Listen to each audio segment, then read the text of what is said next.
कि भारत में हर वर्ग का सभ्य समाज चाहिए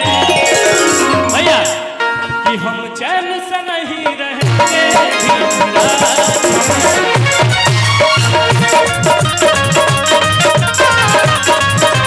अब और न जुल्म सहेंगे भीमराज चाहिए।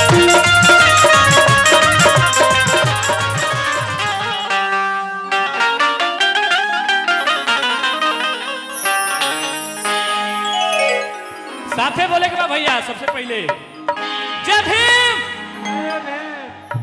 जय जय जय जय जय भीम जय जय जय जय जय भीम बाबा साहब अमर रहे दीवाना भैया जिंदाबाद जिंदाबाद जिंदाबाद। दो लाइन में भैया के बारे में बोलो कि मोहनिया विधानसभा से जितावे के बना भैया के सबके आवाज बा ऐसा फिर दोबारा मौका ना आई एक गवावे के लिखे भैया के संगे हमनी के खड़ा बनिया सब साथी अब भैया के विजयी बनावे के बना दो लाइन बाबा साहब के बारे में बोला उसके बाद भैया के बारे में दो लाइन ज्यादा समय ना ले। गाना के बड़ी प्यार आशीर्वाद आप लोग देनी जा हमेशा हर गाना के तो जौन गाना हमनी के ऑफिशियल के माध्यम से या भी जौन बाप सबके बीच सुनावल जाई हमनी के गावे ना आवेला आप सबके सपोर्ट से कुछ गावे नहीं जा और बड़े भैया जो गार्जियन है हम सभी के समाज के हम लोग को देख के हम लोग कुछ सीखते हैं।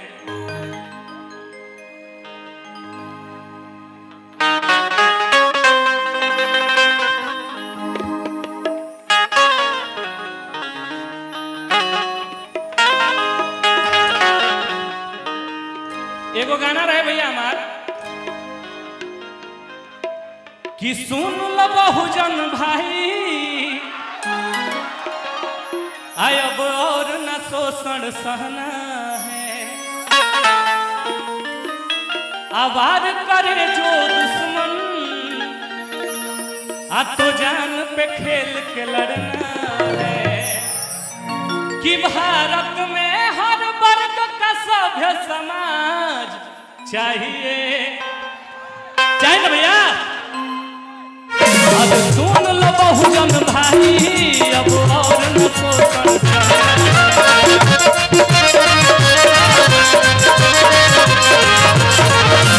वार करे जो दुश्मन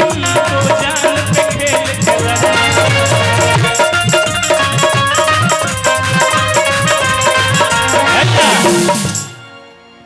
कि भारत में हर वर्ग का सभ्य समाज चाहिए ना भैया हम चैन से नहीं रहेंगे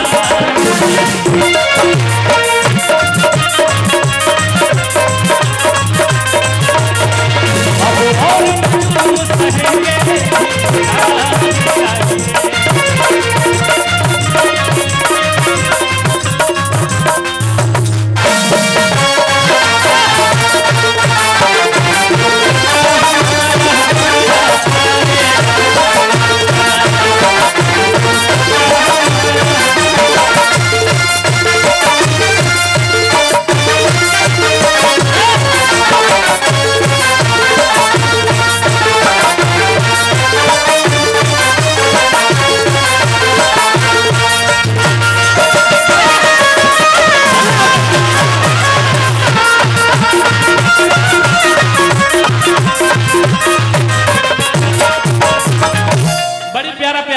भैया में के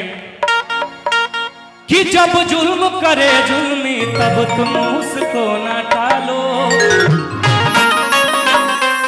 कि तुम उधम सिंह के वंशज हो हथियार उठा लो कि जब जुल्म करे जुल्मी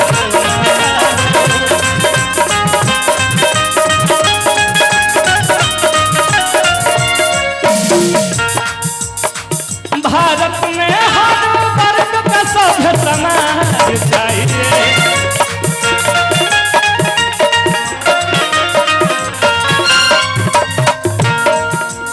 भैया संगे बोले के बाद सबके कि हम चैन से नहीं रहेंगे भीमराज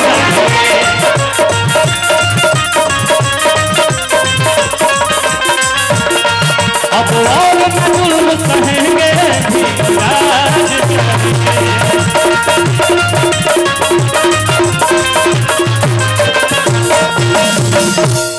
एक लाइन में भाई